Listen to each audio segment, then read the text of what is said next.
presentación. Ernesto Gómez de las Heras. Ernesto, aparte de lo conocéis todos como miembro de nuestra Ejecutiva Nacional, es el responsable de política social y económica. Además, ha tenido una larguísima experiencia como liberal de comisiones obreras, como responsable de comisiones obreras del mar, con lo cual se nos ha recorrido medio mundo y es nuestra biblioteca andante, o flotante, por esto del mar. Además, ha sido candidato a, a la alcaldía de Santander por Izquierda Unida y es un hombre de una vasta, con B alta, experiencia. Y nos va a explicar hoy esto que tengo aquí, eh, os, lo, os lo recuerdo. Hemos hecho ya instituciones europeas, que lo hizo Miguel. Hicimos el pasado miércoles instituciones económicas internacionales, Fondo Monetario Internacional, el Banco Central Europeo, y hoy le hemos pedido a Ernesto que nos hable de estos otros organismos internacionales, la ONU, la UNESCO, la FAO, la OMS, la OIT y algunas otras que él mismo ya me dijo que me había dejado y que él incluirá. ¿Vale? Pues venga, Ernesto, tienes la palabra. Entonces, ¿Cómo quieres hacerlo? Pues vamos a empezar. Bien. Mira, tenemos aquí a una compañera de Madrid. Adelante. Venga. Como ha dicho Javier, hoy vamos a hablar de organismos internacionales. Es decir, vamos a ver cómo funciona todo el entramado de instituciones internacionales que hay en el mundo con respecto a la cuestión del gobierno o gobernanza, como llaman ahora. Obviamente, la principal de esas instituciones, la principal de esas organizaciones es Naciones Unidas. Por lo tanto, la mayor parte del tiempo nos vamos a dedicar a lo que es Naciones Unidas y las agencias más o menos ligadas, organizadas dentro de todo el sistema internacional. De esto va a ir. Lo que pretendemos con esta sesión es dar un conocimiento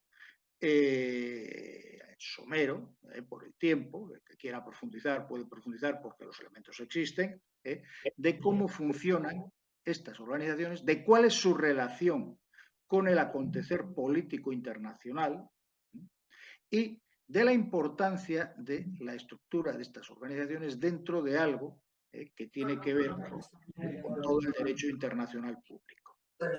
Bien.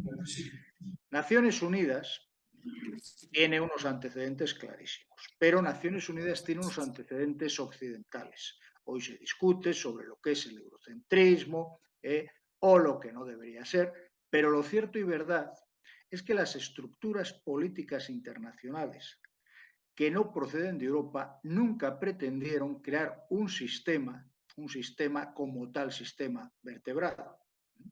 En otras culturas, en otros avatares políticos, lo que existe es otra cosa. Existe una jerarquización, es decir, los personajes de la política internacional, que son los estados, no hay ningún otro, es decir, solo los estados tienen personalidad propia para actuar en política internacional. O sea, en otro tipo de culturas no europeas, los estados nunca pretendieron crear una estructura, digamos, oficialmente igual. Sencillamente funcionaban.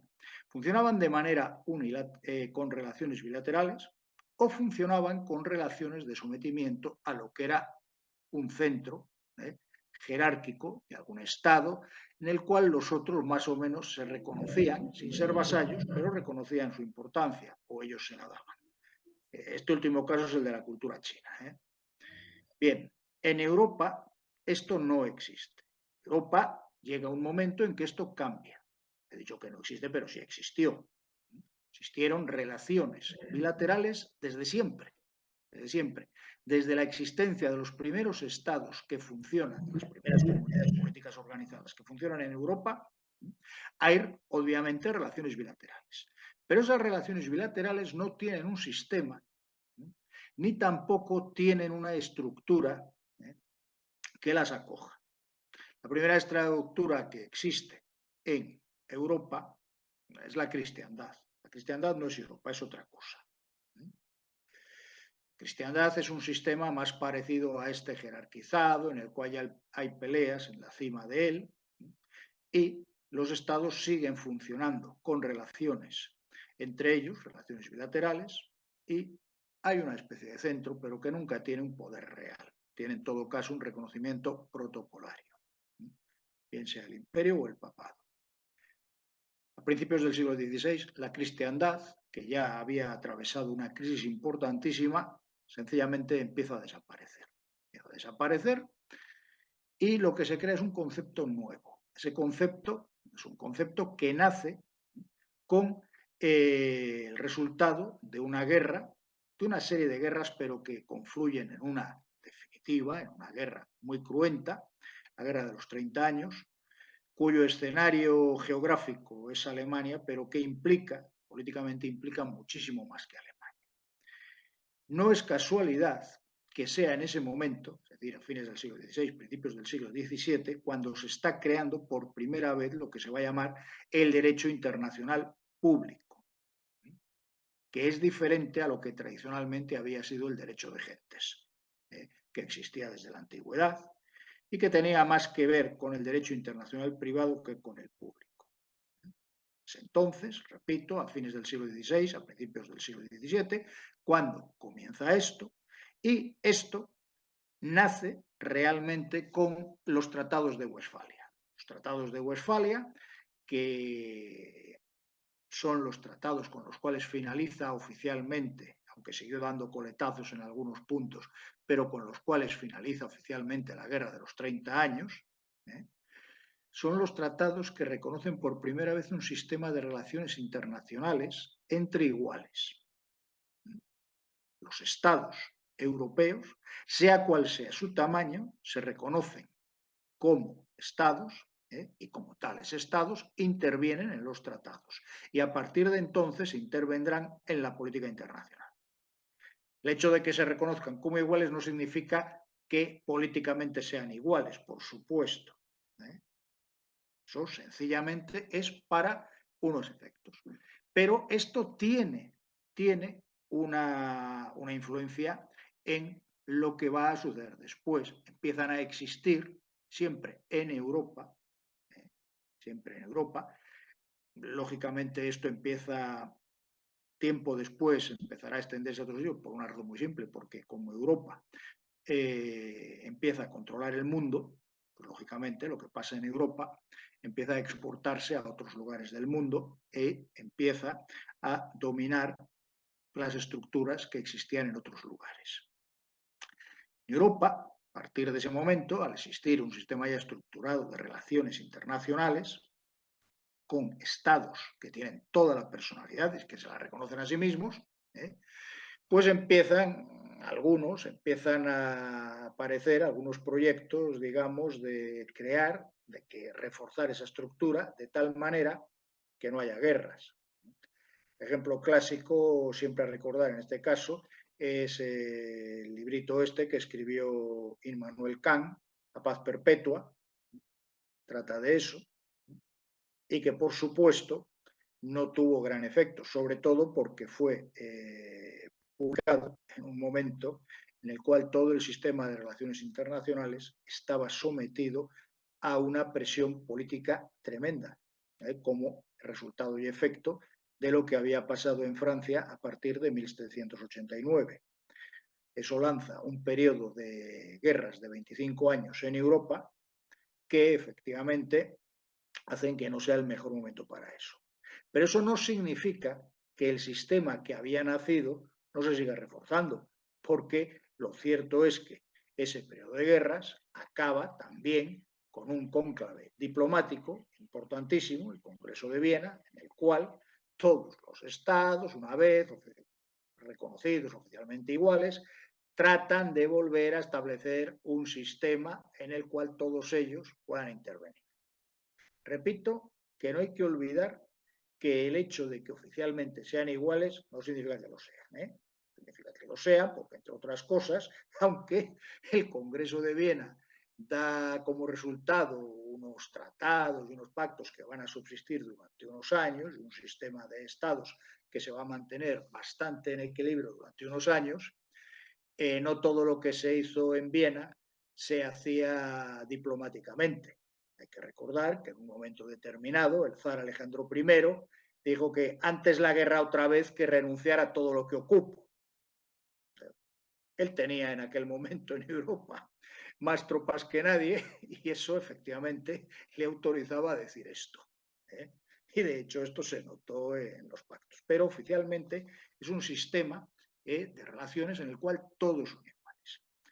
Como obviamente no todos son iguales, siguen existiendo las guerras y el primer intento ya de constituir no un congreso en el cual se reúnen y tratan de facilitar las cosas, sino un sistema ya, una organización estable, perdurable, con reglas, que pretende ya que todo esté más o menos civilizadamente desarrollado, es lógicamente el final de la Primera Guerra Mundial con la creación de la Sociedad de Naciones.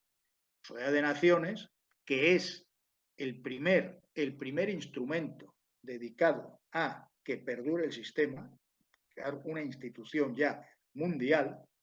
Sociedad de Naciones es mundial, entre otras cosas, porque por primera vez engloba a estados extraeuropeos. Sociedad de Naciones son miembros todos los países americanos, salvo uno, salvo los Estados Unidos, que es uno de los creadores, pero el Senado de los Estados Unidos, que según la Constitución de los Estados Unidos tiene que ratificar cualquier tratado internacional firmado en nombre de los Estados Unidos, pues el Senado se negó a ratificarlo. Y por lo tanto, Estados Unidos, que estaba destinado a ser una de las piedras fundamentales de la Sociedad de Naciones, nunca entró en la Sociedad de Naciones. La Sociedad de Naciones, aunque tiene una perspectiva mundial, repito que los países hispanoamericanos entran todos, incluso en la Sociedad de Naciones se empieza a ver países que ni siquiera forman parte, digamos, de esa cultura occidental, porque a fin de cuentas los países americanos sí forman parte de ella.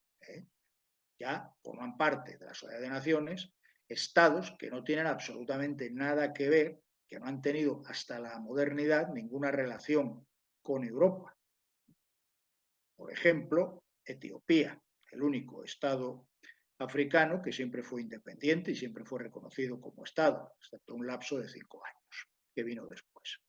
Y hay otros estados que consiguen entrar, aunque de aquella manera. Irak, por ejemplo, fue miembro de la Sociedad de Naciones.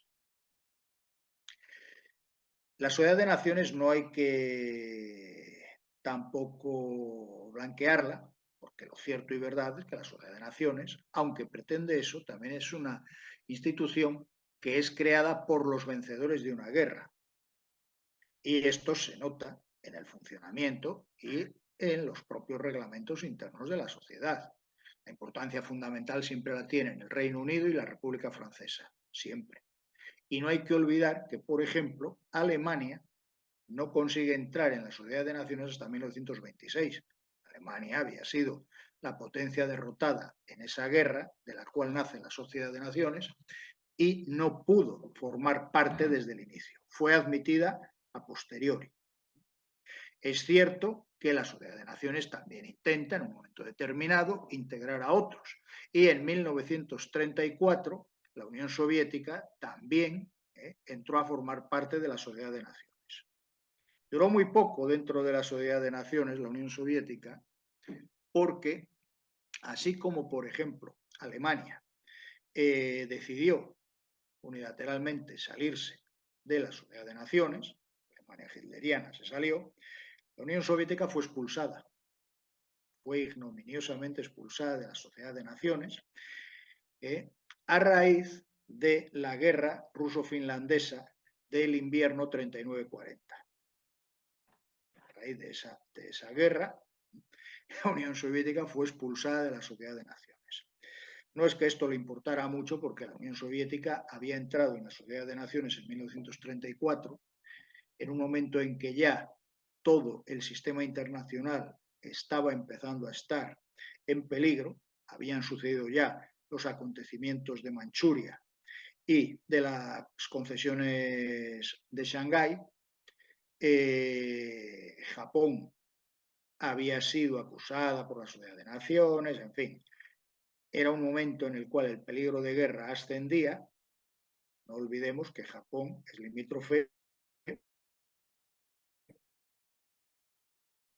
con la Unión Soviética. Y el Japón que ocupaba Manchuria no solo era limítrofe, sino que tenía frontera con la Unión Soviética. Desde ese punto de vista, y dado la política de lo que ellos llamaban seguridad colectiva, es lo que hizo que la Unión Soviética pretendiera entrar en la Sociedad de Naciones, algo que nunca había pretendido en los años 20 y principios de los 30. Pero repito que fueron expulsados por algo que de manera mucho peor habían hecho otros y no les habían acarreado la expulsión, porque en 1935 uno de los estados de la Sociedad de Naciones había invadido otro, Italia, había invadido Etiopía, había ocupado, se había apoderado del país e Italia no fue expulsada. Hubo una especie de sanciones porque la Sociedad de Naciones también en su reglamento podía sancionar determinados comportamientos, pero claro, no fue expulsada. Esta es la realidad de cómo funcionaba la Sociedad de Naciones, que es el primer precedente. De hecho, la Sociedad de Naciones oficialmente desaparece a principios de 1946, en el momento en que ya existe Naciones Unidas. Naciones Unidas es también, lógicamente, el resultado de otra guerra. Como la Sociedad de Naciones, que se suponía que tenía entre sus principales funciones el evitar que hubiese otra guerra, había fracasado total y absolutamente, pues hay que crear una nueva institución que se pretende que aprenda de los errores, de las incapacidades de la Sociedad de Naciones, para evitar que eso suceda de nuevo. Naciones Unidas también nace, es una creación de los vencedores de la guerra, esto es así, porque de hecho el primer núcleo de Naciones Unidas son las 26 naciones que en enero de 1942 lanzan el primer llamamiento, incorporándose a lo que se había llamado la Carta del Atlántico. Carta del Atlántico es una declaración unilateral del Reino Unido y de los Estados Unidos, en un momento en que Estados Unidos aún no estaba en guerra, es una declaración unilateral, pero la Carta del Atlántico fue apoyada por 26 estados que formaban parte de la alianza llamada Naciones Unidas, es como se llaman a sí mismos las potencias vencedoras de la Segunda Guerra Mundial. A partir de ese momento, el nombre ya existe y existen los primeros fundamentos. Como tiene que ser algo que se supone que tiene que impedir que vuelva a ocurrir una nueva guerra, pues lógicamente son las potencias importantes las que desde el principio deciden o tratan de decidir cómo va a funcionar Naciones Unidas. Esas potencias son solo tres. Son las únicas potencias importantes y con fuerza, que son con fuerza, y que están teniendo sobre sus hombros todo el peso de la guerra. Lógicamente, esas tres potencias son los Estados Unidos, la Unión Soviética y el Reino Unido de la Gran Bretaña. Estos son los que van a caracterizar desde el principio a Naciones Unidas. Naciones Unidas surge formalmente en una conferencia en San Francisco, en la cual participan 50 o 51 estados, todos forman parte de los vencedores, es decir, son los 25 del año 42 más otros que se han incorporado después, se han incorporado declarando la guerra a Alemania. Ese era el billete de entrada que había. Lo de 50 o 51 es por una curiosidad. La Carta de Naciones Unidas aprobada en junio de 1945 en la Conferencia de San Francisco y que entró en vigor el 24 de octubre de 1945 y que por eso el 24 de octubre Naciones Unidas, digamos que celebra oficialmente su día, el Día de Naciones Unidas, el 24 de octubre, por eso. Los 50 estados firman inmediatamente en San Francisco hay uno que tardó 2 meses en firmar. Como también era uno de los estados victoriosos, tenía todo el derecho a estar allí, pero por problemas de situación política en la cual no vamos a tratar ahora, tardó 2 meses. Eso fue Polonia. Polonia es uno de los 51, pero firmó 2 meses después de los otros 50. Obviamente, los estados vencedores tomaron algunas precauciones. Primera precaución que toman es que ellos van a estar en condiciones de dictar todo. Es decir, van a ser potencias que van a estar siempre en el Consejo de Seguridad y van a tener derecho de veto en el Consejo de Seguridad. Esto está establecido desde la Carta. Y van a ser siempre los mismos. Ellos 3 y 2 más que no habían tenido el mismo peso durante la guerra, pero que sí, por diferentes circunstancias, a los Estados Unidos le interesaba que estuvieran allí. Uno por el peso demográfico que tenía, que era China, y otro, bueno, pues por el tema de lo que venía de atrás, era Francia. En aquel momento, Estados Unidos le convenía eso y, por supuesto, el Reino Unido no puso ninguna pega y en cuanto a la Unión Soviética, lo que hizo fue otra cosa. La Unión Soviética se aseguró algunos votos más en la Asamblea General, porque la Unión Soviética no era el único voto que tenía la Unión Soviética. La República Socialista Soviética de Ucrania y la República Socialista Soviética de Bielorrusia también eran miembros oficiales de Naciones Unidas.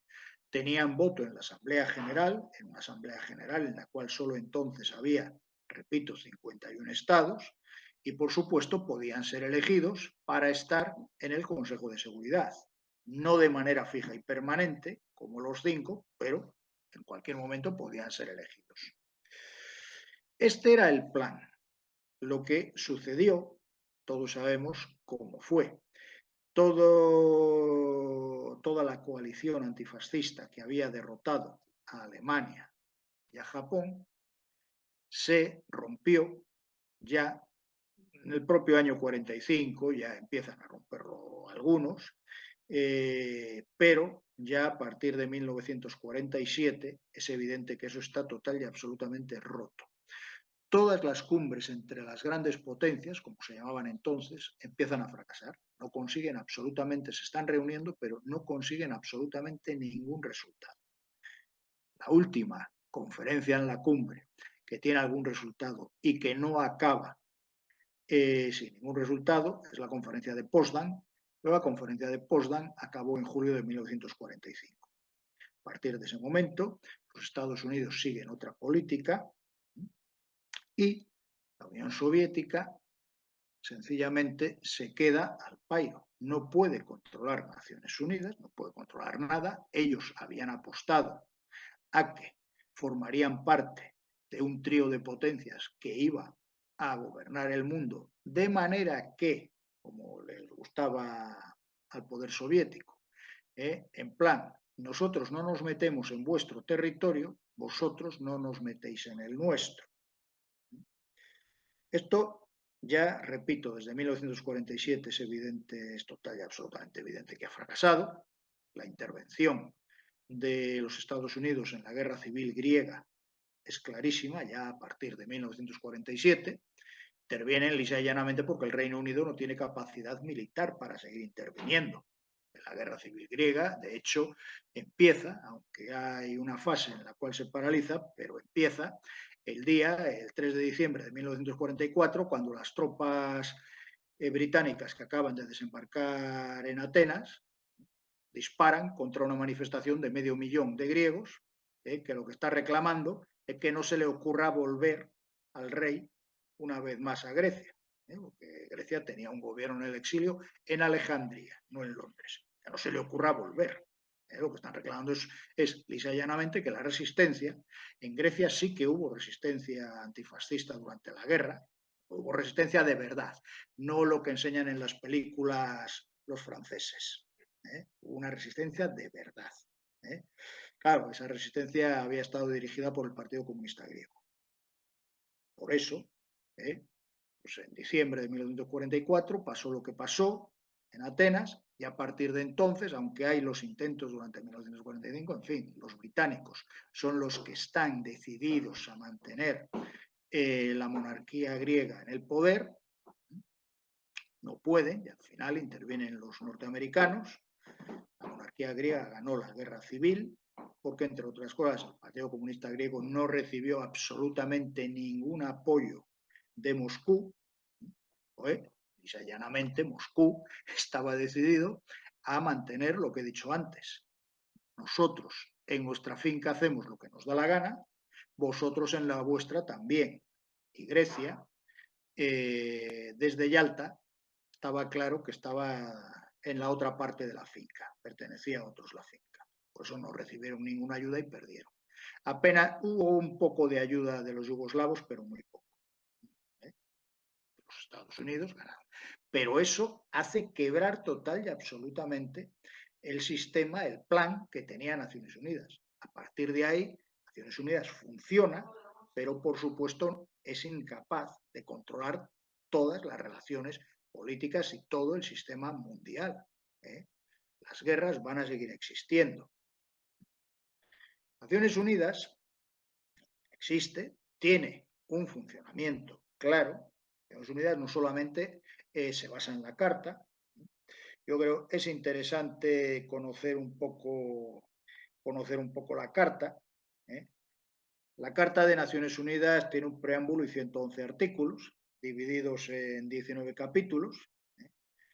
Y la Carta es lo que estructura los propósitos y el funcionamiento interno de Naciones Unidas. Para el funcionamiento interno, Naciones Unidas tiene un Consejo de Seguridad, tiene una Asamblea General. ¿Sabéis? El Consejo de Seguridad está formado por 15 estados, siempre por 15, 5 de los cuales son permanentes y tienen derecho de veto, como resultado de lo que ya he contado, y otros 10 que se van turnando por periodos de 2 años. El mandato para los miembros no permanentes es de 2 años. La Asamblea General, por supuesto, pertenecen todos los que han podido entrar, aunque en su inicio, como he dicho, Naciones Unidas es una institución creada por los vencedores. Naciones Unidas tiene un propósito universal y poco a poco va admitiendo a todos los estados que quieran entrar y firmar la Carta. Incluso puede estarse asociado sin haber firmado la Carta, aunque este caso solo es singular. Solamente hay un estado en el mundo que es asociado y no ha firmado la Carta. Es el Estado del Vaticano. Todos los demás están ahí, y forman parte de la Asamblea General. Aparte de la Asamblea General y del Consejo de Seguridad, existe la Secretaría General, y luego existen una serie de diferentes de organizaciones. El sistema de agencias especializadas. El sistema de agencias especializadas, que está en los capítulos 9 y 10 de la Carta, está dirigido teóricamente por el Consejo Económico y Social. El Consejo Económico y Social de Naciones Unidas sería el organismo del cual dependen todas las agencias especializadas de Naciones Unidas, que son bastantes. La OMS, la FAO, son las más importantes y conocidas, UNESCO, pero hay bastantes. Existía también en la Carta un Consejo Fiduciario. Bueno, de hecho en la Carta sigue existiendo, solamente que el Consejo Fiduciario desapareció en 1994. Desapareció porque ya no tenía sentido. Este consejo fue creado como sucesor de lo que había de los mandatos y fideicomisos que tenía la Sociedad de Naciones.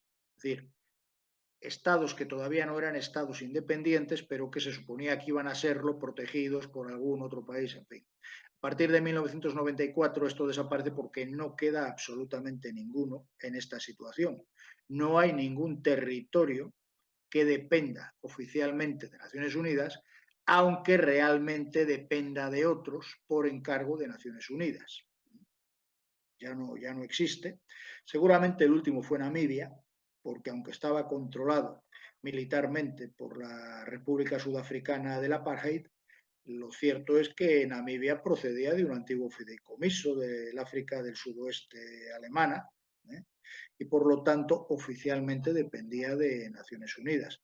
Pero en el momento en que eso desaparece y Namibia pasa a ser un Estado independiente, no tenía ya sentido, porque ya no quedaba nadie en esas condiciones, oficiales de dependencia de Naciones Unidas y el Consejo Fiduciario, que pues desapareció en 1994.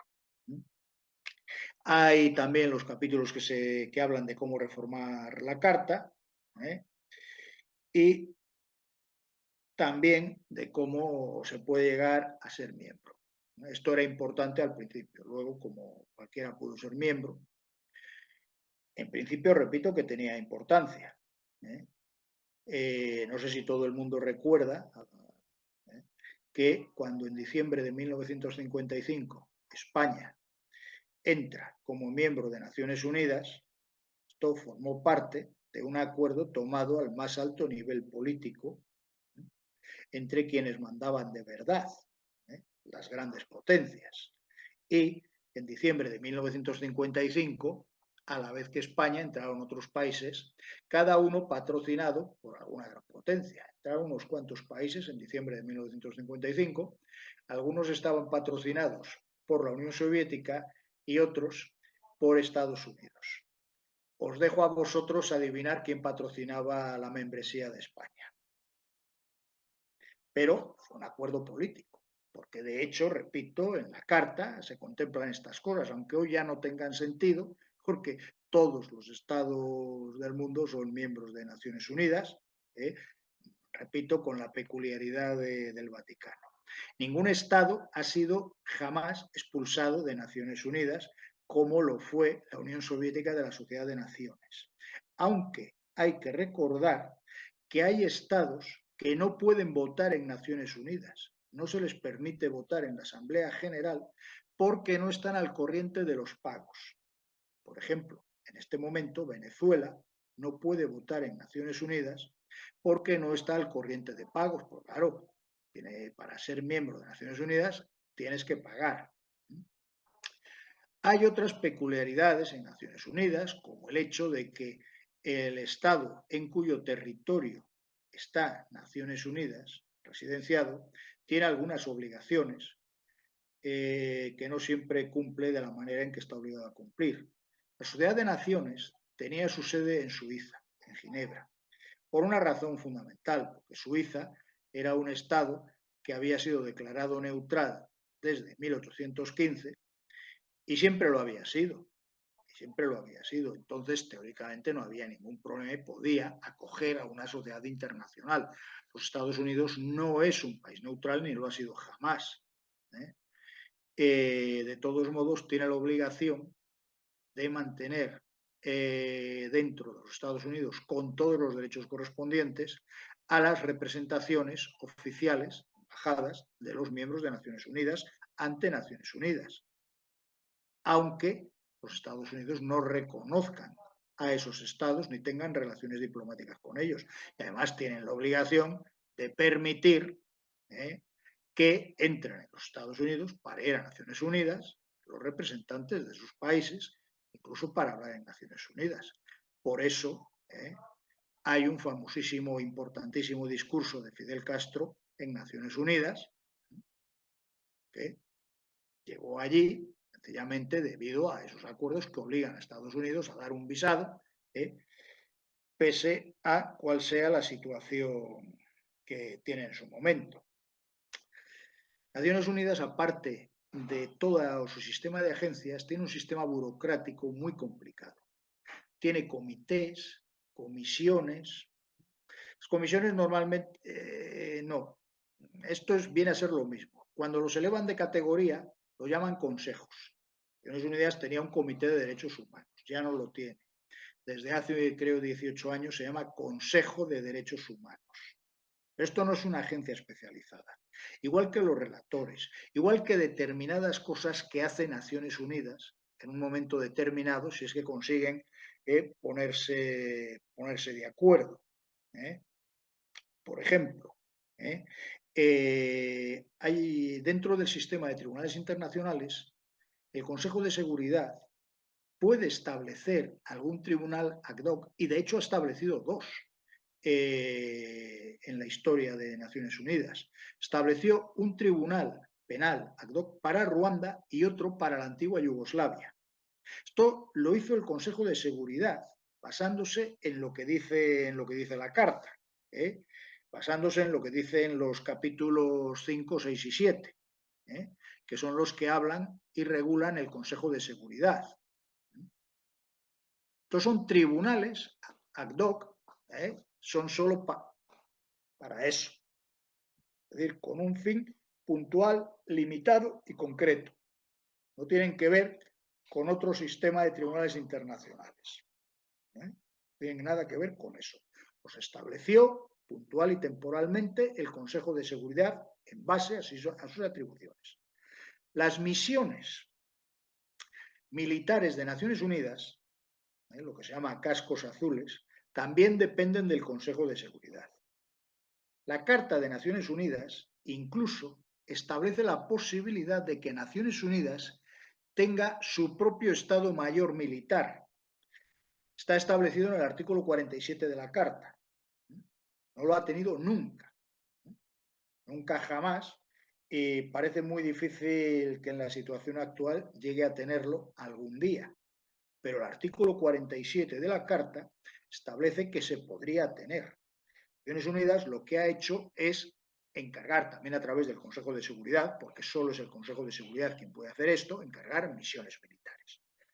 Estas misiones militares, lo que normalmente han hecho en casi todos los casos es coadyuvar al desprestigio de Naciones Unidas, porque todas las misiones militares han tenido siempre un sesgo de apoyo a determinadas posiciones. El caso más claro es la intervención en Corea. La intervención en Corea fue decidida, hay quien dice por inadvertencia, hay quien dice que fue una trampa tendida, porque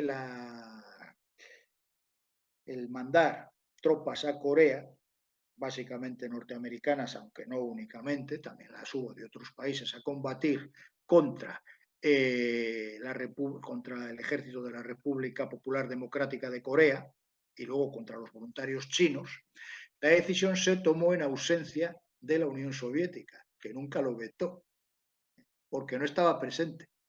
¿Quién dice? Se equivocaron. Esto se sigue discutiendo todavía en política internacional. Se puede encontrar cantidad y cantidad de libros que tratan del tema, diciendo que se equivocaron o lo hicieron adrede. Es decir, las instrucciones que había recibido el embajador fueron la de irse a dormir y no aparecer por el Consejo. Las otras normalmente fueron pactadas entre todos, pero acabaron como acabaron. Una de las más vergonzosas para Naciones Unidas, que fue teóricamente apoyada por todos, fue la intervención a partir de 1960 en el antiguo Congo belga, porque detrás de esa misión está el asesinato del primer ministro del Congo, de Patrice Lumumba. Aunque es cierto que quienes organizaron su asesinato fueron los belgas, con el permiso de la CIA, que estaba enterada, pero no es verdad que la CIA facilitara todo, la decisión la tomaron los belgas, la CIA estaba enterada, dejó hacer, y Naciones Unidas también dejó hacer. La cosa acabó como el rosario de la aurora porque, entre otras cosas, el propio secretario general de Naciones Unidas murió en el Congo. En aquel entonces era Dag Hammarskjöld. Este hombre, un sueco, no fue asesinado por nadie, fue un accidente. Al menos yo nunca he oído ni leído que alguien ponga en tela de juicio que fue un accidente. Pero el comportamiento de Naciones Unidas facilitó sobremanera el asesinato de Lumumba y todo lo que ocurrió en el Congo a posteriori. Esto no da mucho crédito a Naciones Unidas. Estas son cosas que tuvieron que ver en el pasado. Por eso cuando hoy se habla de que Naciones Unidas está totalmente desacreditada porque es incapaz de intervenir en el genocidio palestino, pues hay que recordar que Naciones Unidas ya se vio paralizada hace mucho tiempo. ¿Por qué? Por una razón muy simple. Porque no se debe olvidar que aunque esto es un sistema de relaciones internacionales basado en la igualdad de todos, eso no es cierto. Las grandes potencias son grandes potencias. Y el sistema de veto del Consejo de Seguridad, que reconoce a esas grandes potencias, lo único que permite es que solamente se pueda actuar si todos están de acuerdo. Si no, salvo ese caso singular de Corea, no se puede actuar. Naciones Unidas es imposible que actúe. Por eso Naciones Unidas fue concebida para que las potencias más grandes del mundo controlaran las cosas y las llevaran de una manera pacífica. Pero ya dije que eso prácticamente desde 1947 estaba roto, ¿eh? y no tenía sentido. Una cosa importante, tanto la Asamblea General como el Consejo de Seguridad pueden dictar resoluciones, pero no es lo mismo que lo diga la Asamblea General o que lo diga el Consejo de Seguridad. Una resolución del Consejo de Seguridad es vinculante. Hasta este año, los Estados Unidos han decidido poner en circulación, igual que han puesto en circulación eso de el gobierno basado, el orden mundial basado en reglas, algo que no tiene nada que ver con el derecho internacional reconocido y aceptado, también han decidido poner en circulación ese invento de que las resoluciones del Consejo de Seguridad no tienen por qué ser vinculantes. Lo son. Lo que pasa es como todo. ¿Quién va a obligar a que se cumplan?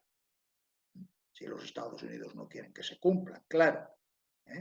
Las de la Asamblea General no son vinculantes, a pesar de lo cual hay un par de resoluciones de la Asamblea General de Naciones Unidas que han tenido un predicamento fundamental en el mundo. Una de ellas es la 181, es de noviembre de 1947.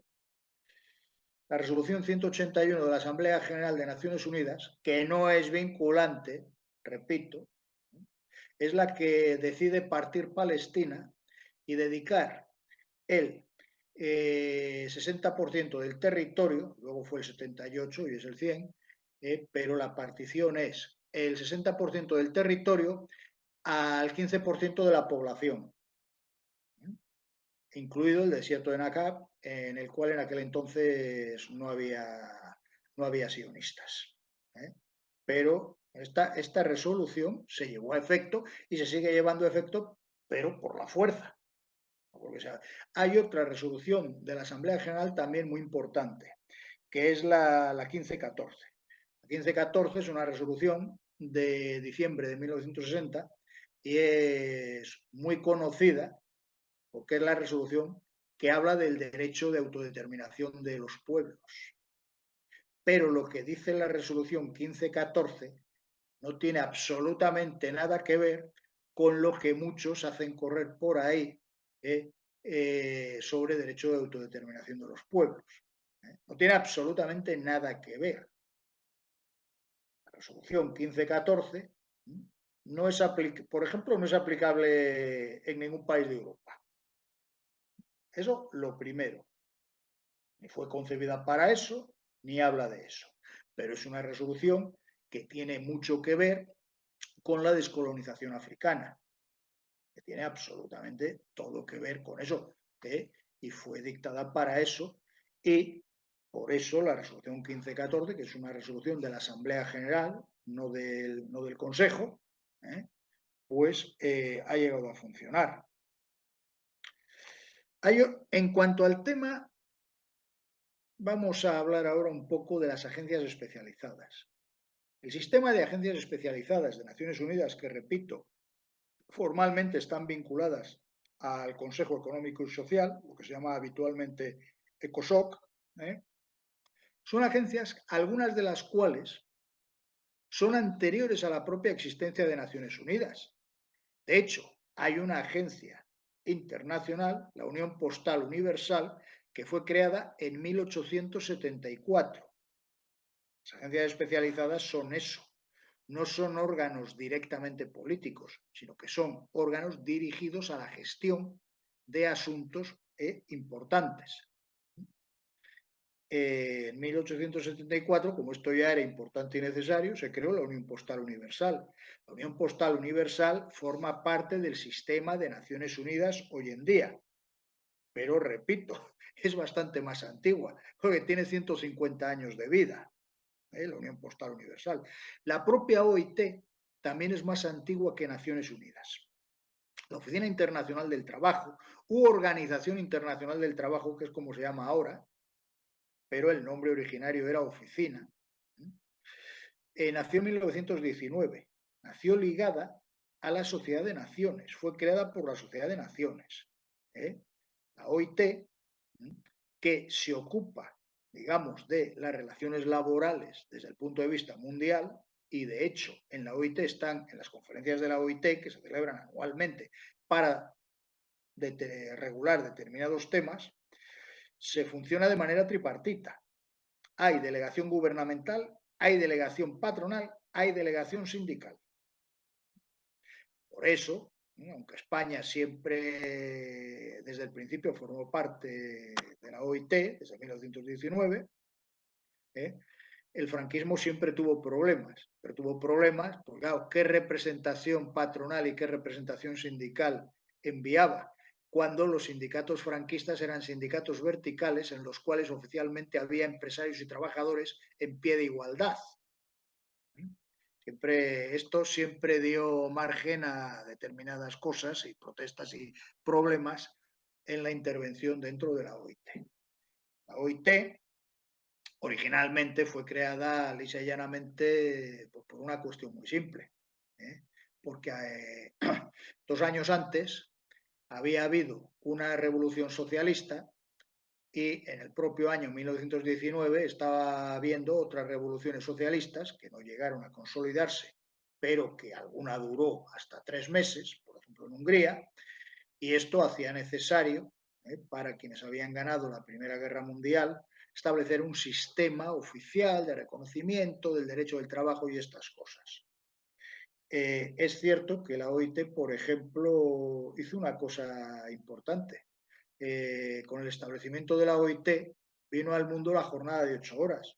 La jornada de 8 horas, que era una reivindicación tradicional del movimiento obrero, no se empezó a instaurar en el mundo oficialmente, por lo menos en Europa, hasta que la OIT la reconoció. Por ejemplo, en España, la jornada de 8 horas procede de 1920. Del momento, hay quien dice que en realidad tuvo más que ver con la huelga de la canadiense de 1919.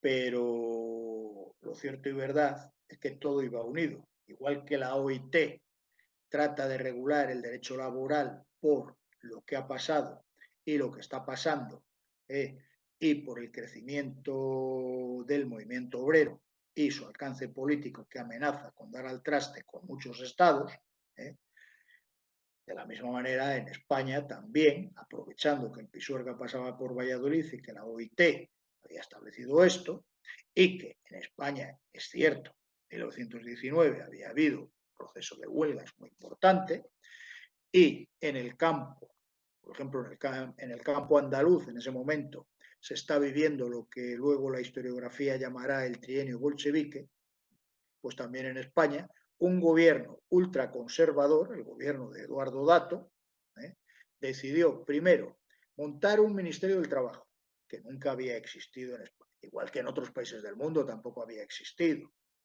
no había ninguna peculiaridad española. Decidió montar un Ministerio del Trabajo, que existe en España desde 1920, y además decidió hacer oficial la jornada de 8 horas.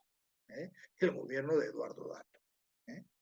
Esto es con respecto a la OIT. Otras agencias sí que proceden, sí que son posteriores. La FAO, que es la que se ocupa de la agricultura y de la alimentación, sí que nace con posterioridad a Naciones Unidas. ¿Por qué? Porque es un tema fundamental. En un mundo, claro, hay que recordar algunas cosas. Cuando nace Naciones Unidas, apenas hay poco más de 2.000 millones de personas en el planeta, pero empieza a haber una explosión demográfica importantísima y la alimentación empieza a ser un tema que políticamente es delicado y que requiere una atención importante y una atención internacional. Por eso existe la FAO. Por el mismo motivo también existe la OMS, la Organización Mundial de la Salud. Aquí habría que decir quién, pues claro, la sigla de OMS en inglés es WHO, que es como se dice quién en inglés, WHO. Pero bueno, fuera del chiste malo, la OMS también es una agencia especializada en el tema de la salud, el tema de las enfermedades, sobre su importancia, sobre su relevancia, no creo que quepa insistir, sobre todo por nosotros que hemos vivido una pandemia como no se había vivido en 100 años, lo que ha demostrado que la OMS no solamente tiene que preocuparse de los problemas del mundo del sur, como se preocupaba en un principio, sino que se tiene que preocupar también de todo el mundo. O sea, la relevancia de la OMS está fuera de toda duda. La UNICEF, la Organización Especializada para la Infancia, la UNESCO para la Cultura, son organizaciones, son agencias, todas dentro del sistema de Naciones Unidas, todas dependientes del ECOSOC, del Consejo Económico y Social, y que tienen un papel importante. Existe también una agencia para los refugiados, ACNUR. ACNUR es la Agencia Oficial de Naciones Unidas para los Refugiados. Naturalmente fue creada con Naciones Unidas y fue creada porque en 1945, al final de la Segunda Guerra Mundial en Europa, el problema de los refugiados era gravísimo. Millones de personas, esto hoy seguramente ya nadie lo recordará, pero en su momento tenía un impacto tremendo, millones de personas estaban abandonadas y dejadas a su suerte como resultado de los movimientos de población que los ejércitos y los frentes habían ocasionado y también de otras cosas, de la liberación de los campos y cosas de ese tipo. Por eso se crea la ACNUR. La ACNUR trata con todos los refugiados del mundo, es una agencia mundial de Naciones Unidas, el tema de los refugiados, con una excepción. La ACNUR no trata con refugiados palestinos, porque los sionistas, en 1948, cuando originaron un éxodo de cerca de 1 millón de palestinos de sus casas, y los mandaron a la mierda, a que se buscaran la vida, dijeron que no se podía equiparar aquello con lo que había pasado en Europa, que ellos lógicamente eran la potencia más moral del mundo, y que no tenía nada que ver. Entonces aceptaron que se creara una agencia, ellos pensaban ya se acabará el problema, solamente para los refugiados palestinos. Es una agencia de Naciones Unidas, la UNRWA. La UNRWA es una agencia también. Todo lo que empieza por UN, United Nations, son agencias de Naciones Unidas. La UNRWA lo es. Pero fue creada singularmente para los palestinos porque los sionistas se negaron a que la ACNUR, que era la agencia que ya existía para el problema de los refugiados, tratara el problema de los palestinos. Le salió el tiro por la culata en un sentido.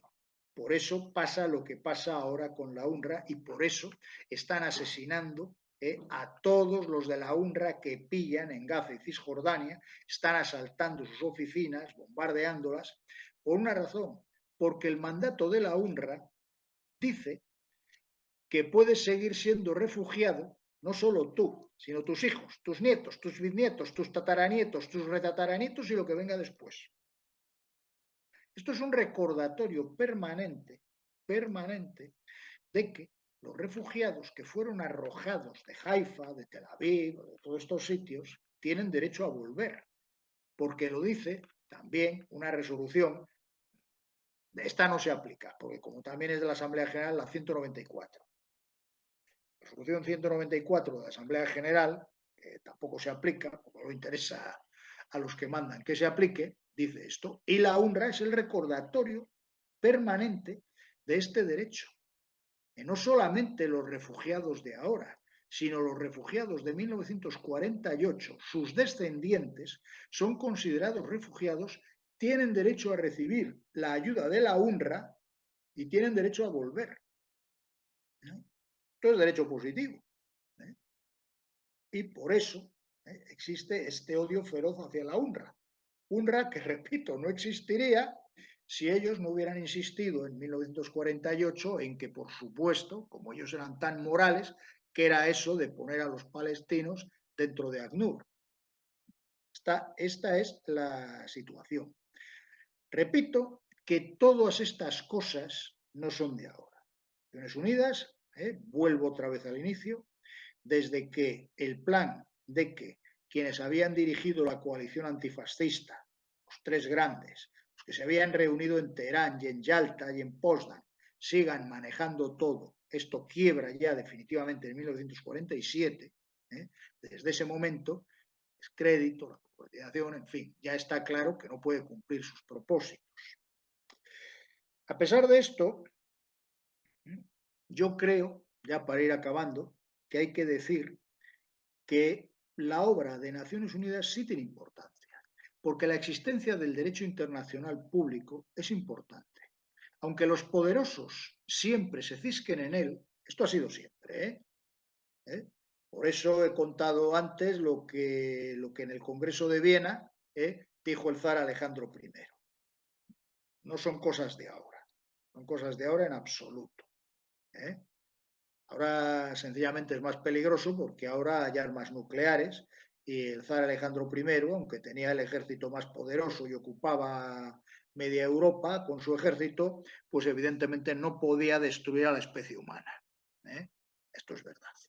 Pero todos estos rasgos y sesgos de arrogancia y de superpotencia han existido siempre. A pesar de eso, el hecho de que exista el derecho internacional es fundamental. La prueba de que es importante es cómo ahora están intentando derribarlo. Cómo, por ejemplo, dicen eso, que hay un orden internacional basado en normas que nadie conoce, mientras que los principios del derecho internacional público sí son conocidos. Por eso existen un montón de manuales de derecho internacional público. Todos nosotros podemos ir a cualquier librería y podremos elegir entre 3 o 4. Unos mejores que otros, pero podemos elegir entre 3 o 4, y no digo ya si vamos a bibliografías especializadas. Y esto es importante. Y esto también tiene que ver con lo que ha hecho Naciones Unidas. Naciones Unidas ha dado origen a un sistema de pactos que forman parte de este derecho internacional, que lo han ido perfeccionando. Son pactos nacidos de Naciones Unidas, pactos que una vez son ratificados y entran en vigor para quienes los firmen y ratifiquen, son obligatorios, son derecho positivo. Pactos, no declaraciones. La Declaración Universal de Derechos Humanos no obliga ni se puede recurrir a ella ante ningún tribunal del mundo. De ningún tribunal del mundo puede alguien decir, oiga, la Declaración Universal de Derechos Humanos me da derecho a tal cosa, porque no da derecho a nada, es una declaración. Sin embargo, existe un Pacto Internacional de Derechos Civiles y Políticos de 1966 que recoge todo lo que dice la Declaración Universal. El pacto este de 1966 entró en vigor porque fue ratificado por el número suficiente de estados, y en los países que lo ratificaron es obligatorio. Por ejemplo, en España sí se puede uno presentar ante un tribunal y decir, oiga, esto me es aplicable y yo tengo derecho a esto y me puedo defender con esto. En Estados Unidos no puedes valerte absolutamente de nada de esto, porque Estados Unidos apenas ha ratificado ninguno de los pactos internacionales provenientes de Naciones Unidas. Ninguno, prácticamente. Muy poquitos. No me he molestado. Es fácil conseguir en Internet la lista, es decir, entrando en Internet se puede examinar inmediatamente la lista de pactos que sí han sido ratificados por Estados Unidos. Son muy pocos, y por supuesto ninguno de los importantes. Por supuesto, ninguno de los importantes. ¿eh? Luego, aparte, lógicamente, los pactos, como son pactos internacionales, hay de derechos del niño, de la mujer, contra la tortura, todo. Es decir, hay un sistema que proviene de la Declaración Universal y que sí es aplicable. No en Estados Unidos, repito. Pero también esto ha dado origen a un sistema de tribunales internacionales. No es un sistema que haya nacido tampoco con Naciones Unidas. El tribunal claramente dependiente, el Tribunal Internacional, me refiero, claramente dependiente de Naciones Unidas, es el Tribunal Internacional de Justicia. Hay quien lo llama corte, porque en inglés tribunal se dice court, y es cierto que en Hispanoamérica también se llama corte a los tribunales, la Corte de Justicia. Y por eso también se aplica así. El Tribunal Internacional de Justicia sí que procede y sí que depende de Naciones Unidas, aunque es anterior también. Antes de 1945 tiene un precedente, Tribunal Permanente Internacional de Justicia. La palabra clave es permanente para distinguirlos. El que decía permanente era el anterior, el que ya no existe. Y el que no pone permanente es el actual, el TIG. Depende de Naciones Unidas y aplica los principios establecidos en todos los pactos internacionales de Naciones Unidas. Esto, repito, que tiene importancia. Ahora mismo todos somos conscientes de que existe un caso ante este tribunal en el cual Sudáfrica, apoyada por algunos otros países, ha denunciado al Estado sionista. El Estado sionista, todos sabemos que no va a hacer ni caso, porque no lo ha hecho, porque una de las providencias que dictó este tribunal fue que no podían atacar Rafah. Y por supuesto han hecho lo que han asesinado allí a todos los que les ha venido en gana. Pero esto no significa que esto sea inoperante, porque esto afecta de verdad al crédito internacional de cualquier país. Y se puede volver un día contra alguien. Porque claro, también cuando se empezaron a crear los rudimentos de estos tribunales durante la Segunda Guerra Mundial, es verdad que al final solo se lo aplicaron a los derrotados, se lo aplicaron a los alemanes y a los japoneses, que son los únicos que tuvieron que pasar por un tribunal. Aunque algunas de las cosas de las que fueron acusados los juzgados, tanto en Tokio como en Nuremberg, también se podía haber juzgado por ellas a algunos dirigentes de la Alianza de las Naciones Unidas. Pero bueno, el caso es que el juicio se produjo y de eso procede también el Tribunal Internacional de Justicia. ¿Hay que perder? Pues sí, hay que perder. Pero te puede alcanzar. Y de momento es importante, porque un mundo donde no existe el derecho internacional, ni ningún otro tipo de derecho, es un mundo basado en la arbitrariedad. Es un mundo en el cual oficialmente nadie te va a defender y todos estamos entregados sencillamente a la ley del más fuerte.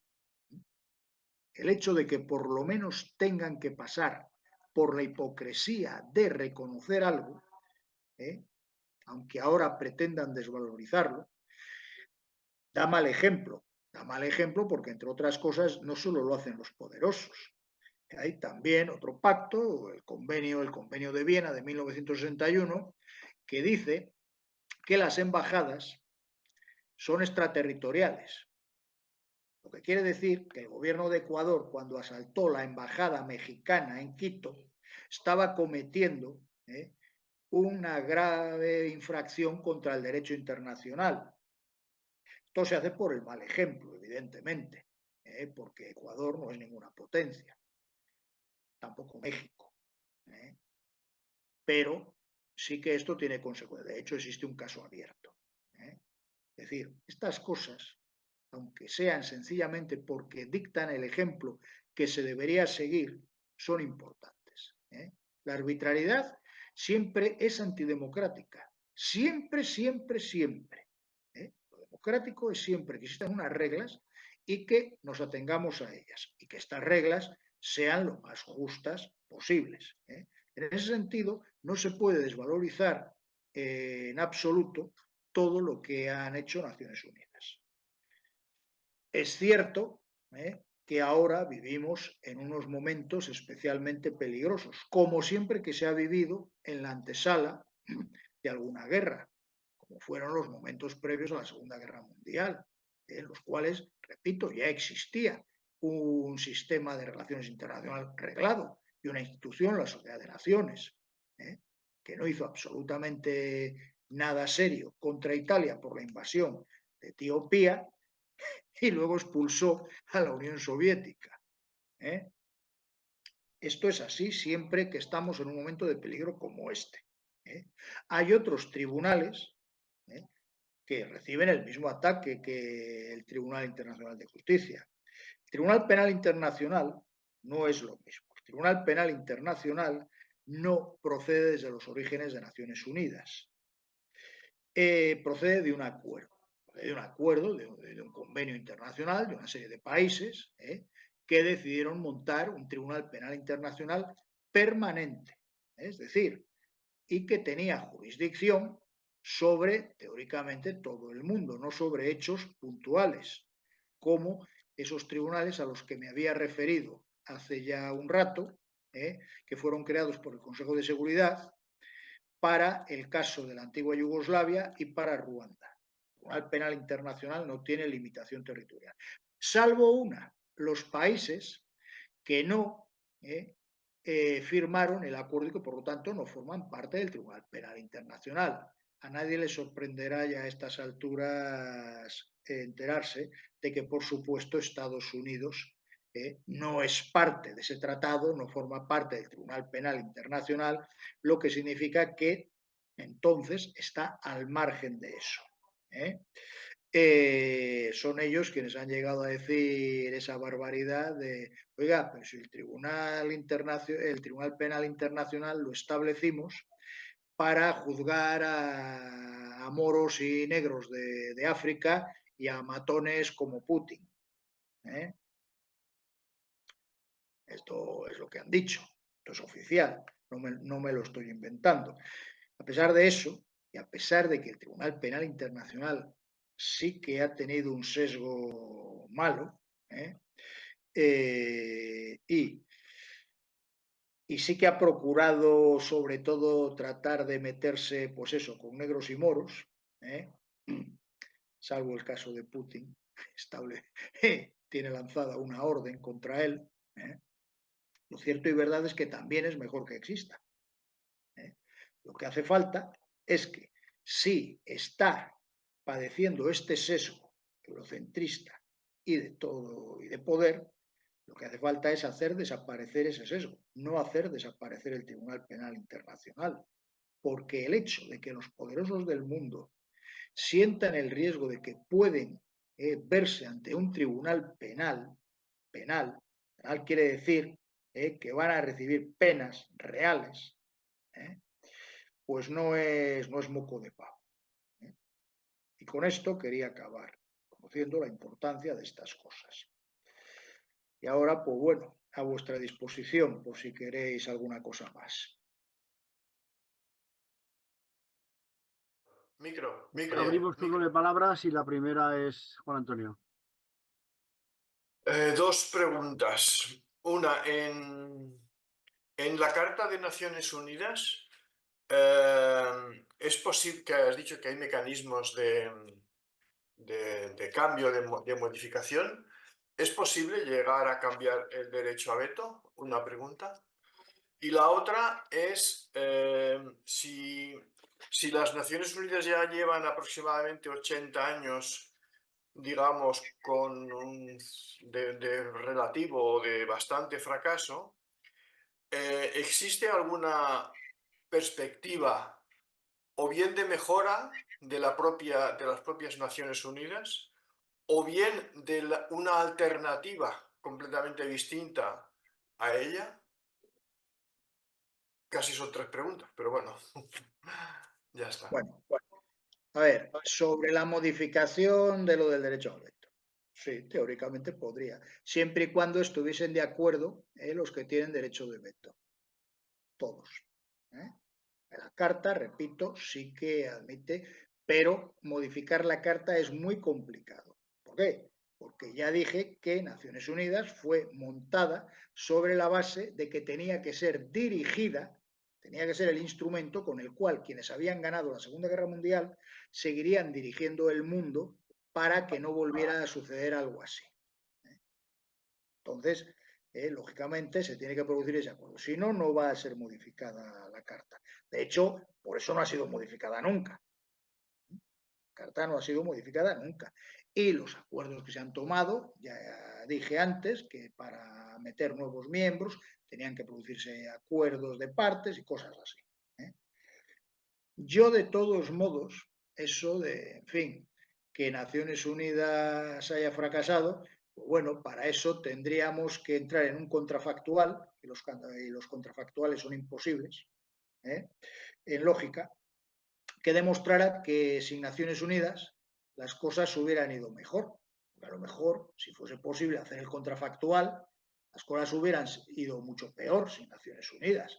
Vaya usted a saber. Es decir, tenemos la situación que tenemos con las Naciones Unidas como son. Naciones Unidas, el principal problema es ese, que el entendimiento que existía entre las 3 potencias que están en su origen y en todo, sencillamente ese entendimiento desapareció casi de inmediato. Casi en cuanto acabó la Segunda Guerra Mundial, desapareció. Que la cosa no se vio con claridad hasta 1947, pero casi enseguida. Entonces, vale, pues es cierto. ¿Qué se podría hacer mejor? ¿Y por qué sería bueno eliminar el derecho de veto? Yo no estoy convencido de eso en absoluto, porque yo antes cité al principio un antecedente sobre estas cosas de gobierno mundial. A fin de cuentas, la ONU viene a ser una especie de proyecto de gobierno mundial, dirigido por los grandes, por los importantes. Se reconoce la igualdad formal de todos, pero los importantes mandan, por eso tienen derecho de veto. Yo creo que eso es mucho mejor que lo que escribió Immanuel Kant en La Paz Perpetua. Aquello creo que no podría funcionar, porque para que funcionara una cosa así, tendríamos que partir de la base de que habría que cumplir algo que dice la Constitución Española de Cádiz. La Constitución Española de 1812 dice que los españoles se obligan a ser justos y benéficos. Justos y benéficos. No sé si dice se obligan o serán. Esto no lo recuerdo, pero lo de justos y benéficos es literal, lo dice la Constitución de Cádiz. Y el problema es, oiga, ¿y si deciden no ser ni justos ni benéficos? ¿Qué pasa entonces? Y en las relaciones internacionales ocurre lo mismo.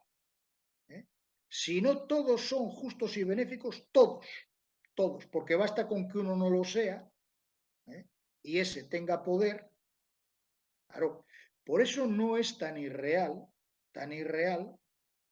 que en Naciones Unidas los poderosos tengan derecho de veto. No es ningún absurdo. Porque ¿qué pasaría si no existiera el derecho de veto? ¿Alguien piensa que de no existir el derecho de veto, los Estados Unidos podrían ser obligados a determinadas cosas que no quisieran hacer? Yo no lo creo. Y, vale, dentro de 100 años, si el mundo sigue existiendo, A lo mejor no son los Estados Unidos, pero será otro, ¿eh? Será otro. Los que han tenido poder nunca, nunca, nunca han decidido hacer nada, por justo que fuera, en contra de lo que eran sus intereses, que para ellos siempre son legítimos. Nunca. No existe ningún caso. Entonces, como no existe ningún caso, lo que se pactó al final de la Segunda Guerra Mundial no estaba tan mal parido. Que los tres que habían ganado, los tres que eran más poderosos, tuvieran, repito, que incorporaron a dos más, generosamente, pero no estaba tan mal parido. El problema es que como entre ellos se pelearon de inmediato, es decir, es muy difícil que esto tenga otro sesgo. Y desconocer la existencia de estados es absurdo. Es decir, los protagonistas de las relaciones internacionales no son las personas, son los estados, porque solo los estados tienen soberanía, es decir, fuerza, realidad. Una de las cosas más graves que ocurren en la actualidad es que hay entidades que no son estados que son más poderosas que algunos. Me refiero a ciertas empresas. Me refiero a ciertas empresas. ¿Quién duda que Cargill tiene más poder que la mayoría de los estados del mundo? Cargill, que está en el nicho de la alimentación, que es un tema súper delicado, por eso existe la FAO, Cargill puede poner de rodillas a cantidad de países, porque es más poderosa que muchos. No es más poderosa que todos. Por eso todavía el sistema se basa en lo que se basa. Porque desde luego Cargill no es más poderosa que la Federación Rusa, no es más poderosa que la República Popular China, no es más poderosa que los Estados Unidos de América. Seguramente no es más poderosa que algunos más, pero no muchos más. Esto es un peligro, porque no tienen ningún reconocimiento.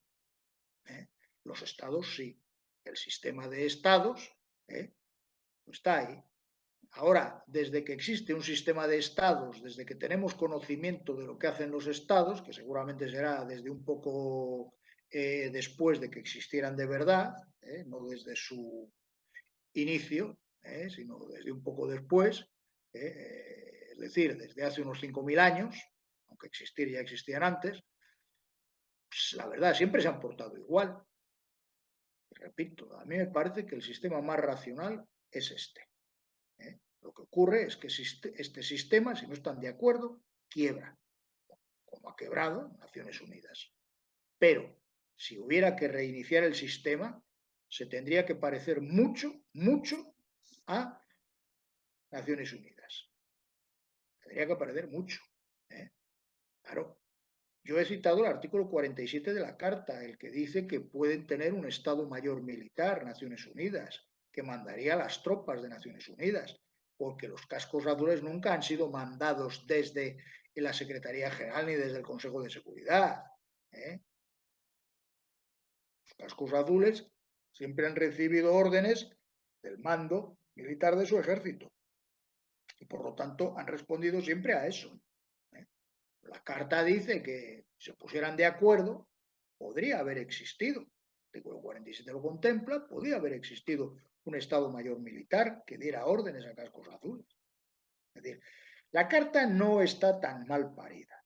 Y yo por eso he querido terminar poniendo de relieve lo importante que es el sistema de pactos internacionales, el sistema de tribunales internacionales, lo que es el derecho internacional y el combatir contra la arbitrariedad. Arbitrariedad era lo que querían los que desencadenaron la Segunda Guerra Mundial y es lo que ahora está preconizando Estados Unidos y sus países satélites. Y ese es el peligro. Molt bé. ¿Alguna pregunta? ¿Alguien más? ¿Alguna pregunta? No, aprovecho yo entonces mientras. ¿Quién está hablando por ahí en medio que le voy a silenciar? Nadie, están todos silenciados. A ver, mi pregunta va sobre el tema de los cascos azules, Ernesto. Los cascos azules, que yo sepa, solamente por noticias de prensa, no me lo he estudiado nunca. Los he visto siempre como intermediación en una guerra, no los he visto nunca en plan ofensivo, atacando, ¿no? Como mucho en plan de intermediación. Y la otra pregunta es, ¿los cascos azules tienen una dotación permanente o es coyuntural? Es decir, cada vez que hay un conflicto y lo decide el Consejo de Seguridad, ¿se forma y después se disuelve o hay una dotación permanente? Y la última pregunta, eh, ¿alguna de las intervenciones de Naciones Unidas, bien por una declaración o por, sí, bien por una declaración, han servido para iniciar o para parar una guerra? Bueno, no es cierto que haya sido simple mediación. Yo he mencionado la primera intervención, la intervención en Corea. La intervención en Corea fue una intervención en una guerra, ¿eh? Teóricamente para defender a la República de Corea, país que, por cierto, no era miembro de Naciones Unidas en aquellos momentos. No voy a volver a repetir lo que dije sobre la actuación de la Unión Soviética en aquel momento, sobre si se despistaron o si recibieron órdenes de inhibirse. Es algo que es difícil de saber y calcular, ¿eh? Y tampoco es el único caso. En el Congo, el antiguo Congo belga, los cascos azules tuvieron una intervención claramente no de mediación. No solamente es que tuvieran una responsabilidad en el asesinato de Lumumba, es que intervinieron contra quienes se rebelaron contra ellos. El asesinato de Lumumba ocasionó que fuerzas que habían favorecido la política de Lumumba en los pocos meses que funcionó como primer ministro, tomaran las armas y empezaran a combatir a quienes habían asesinado a Lumumba. Repito, aunque la decisión de asesinar de todo fueron los servicios secretos belgas, esto está suficientemente demostrado, aunque acaba de publicarse un nuevo libro, que yo creo que no es tan bueno como lo que ya existía, porque es un libro que habla más de la CIA, y la responsabilidad real, la CIA sabía lo que pasaba, fue de los belgas, y quienes mataron de verdad a Lumumba pues fue la gente de Mobutu, el que luego se quedó allí durante años. Esta es la realidad. Pero los cascos azules que había sobre el terreno decidieron que los que combatían en defensa del legado político de Lumumba eran criminales y se dedicaron a atacarles. Realmente quienes acabaron con aquello, lo que no deja de ser una insurrección, la gente de Mulele y compañía, que fueron los insurrectos, que recibieron apoyos incluso del Che. Sabéis que el Che estuvo combatiendo, aunque cuando el Che estuvo allí ya la situación ya no había remedio, estaba claro que ya el resultado estaba cantado y aquello no tenía ningún sentido, ¿eh? Pero es verdad que fue, con la gente de Mulele, pero quienes combatieron contra esta gente no fue precisamente el ejército congoleño que estaban haciendo, dirigido por Mobutu, fueron mercenarios occidentales y fueron los cascos azules de Naciones Unidas.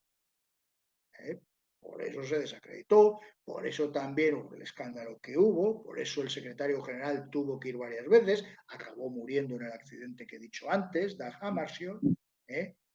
Esto fue así. Y no es el único caso en el cual una intervención, que es cierto que las intervenciones estas no son permanentes en absoluto, ni hay unas tropas, es decir, el Consejo de Seguridad decide que tiene que haber una misión, URSO, como la quieran llamar en cada caso, en tal sitio. ¿Quiénes están dispuestos a participar en ella? Una vez que el Consejo de Seguridad ha dado el visto bueno. Y quienes están dispuestos a participar en ella deciden participar. Deciden enviar tropas que nunca están mandadas por Naciones Unidas, nunca, porque ha dicho que el teórico Estado Mayor que permite el artículo 47 de la Carta nunca se ha establecido ni se va a establecer tal y como funcionan las cosas, Están mandadas por sus tropas. Intervienen como intervienen. Los casos más escandalosos son los que se han producido en Haití en los últimos años. Haití, desde que fue derribado Aristide por una intervención prácticamente desde fuera, no ha habido manera de organizar aquello. Ha habido tropas, cascos azules ahí sobre el terreno, que lo único que han hecho es dedicarse al tráfico de drogas, dedicarse a fomentar la prostitución y dedicarse al tráfico de armas. Por eso ha pasado lo que ha pasado y por eso el país está como está. Lo último que se les ha ocurrido es no vamos a enviar fuerzas de policía. Hace 2 días han salido desde Nairobi 400 policías keniatas para Puerto Príncipe. Supongo que los harán volver enseguida, porque ya sabéis que ayer la policía keniata en Kenia ha asesinado a 10, que se sepa por el momento, delante del Parlamento por una, en fin, con lo cual parece que Kenia sí que necesita una misión de cascos azules, mucho más que enviarlos a Haití. Lo cierto y verdad es que compraron a Kenia, porque estas cosas no solamente afectan al país que recibe los cascos azules, en el caso de Haití deplorabilísimo, sino que también desmoralizan a los propios ejércitos que hacen esto. Los ejércitos que van a un país de esas características y que se dedican a hacer negocio y a hacer dinero con esto, porque estas cosas son siempre consentidas por el mando, pero no se pueden hacer sin la intervención también de los de abajo. Esto desmoraliza y hunde a cualquiera. Por eso también en este caso han tenido muchas dificultades. Prácticamente los 400 policías de Kenia los han tenido casi que comprar. Oiga, le damos tal a usted. No ha pagado Naciones Unidas. Estas cosas siempre las pagan los Estados Unidos y algunos amiguetes suyos. Pero esta es la realidad sobre los cascos azules también. Que otras misiones han sido de mediación en sitios complicados donde han intervenido, sí, es verdad. El Bosnia, caso ¿no? de Líbano. ¿En Bosnia también? ¿En? ¿Bosnia? No. No. En Bosnia es un caso vergonzoso. Su mediación consistió en mirar hacia otro lado mientras los serbios asesinaban a 8.000 musulmanes en Srebrenica. En eso consistió la mediación. Las tropas que estaban allí eran neerlandesas. Todos los de los Países Bajos se dedicaron a mirar a otro lado mientras se consentía. Si la mediación consistía en eso, claro, otros sencillamente, el caso del Líbano, es un caso en el cual no se han cometido crímenes contra la población civil y tal, porque normalmente los que están allí, a lo que se dedican, que hay muchos españoles en esa misión, a lo que se dedican es a estar bien escondidos, mientras por encima de sus cabezas van en un sentido los sionistas y desde el otro sentido la resistencia libanesa. Es un papel también difícil y complicado. Es decir, yo no voy a decir que todas las misiones, y luego, pues ya digo, las que han sido de combate, acaban como acaban. Lo de Corea acabó como acabó. De hecho, los únicos que tienen una ejecutoria buena en Corea, desde el punto de vista de las tropas que envió Naciones Unidas, fue la división turca. Los turcos enviaron una división a Corea. Esto no sale en las películas, pero es verdad. Y cuando se produjo el contraataque de los voluntarios chinos y todas las divisiones norteamericanas se deshicieron como azucarillos, todos corriendo a ver quién batía el récord del mundo, la división turca fue la única que consiguió retirarse, rodeada por los voluntarios chinos, pero consiguió retirarse casi indemne hacia el sur, combatiendo siempre. Pero bueno, fue misión de combate. Aquello no era de mediación. Me pilló a mí en el Líbano, me pilló en el Líbano cuando se cargaron al cabo y a algunos soldados españoles. de la ONU. Sí, hay una misión ahí. Hay misiones en varios países. ¿Más preguntas, compañeros? ¿No? Como ves, Ernesto, en política nos ha pasado los 3 días, con los 3 ponentes. En política internacional es donde la gente estamos más pegados. La gente se preocupa de lo inmediato, de lo que tiene más cercano, de las noticias que le facilitan, ¿no?, la prensa local o de su territorio, pero de política internacional, la inmensa mayoría, hay un grandísimo desconocimiento. Hay mucho desconocimiento. Los periódicos españoles en política internacional son aberrantes.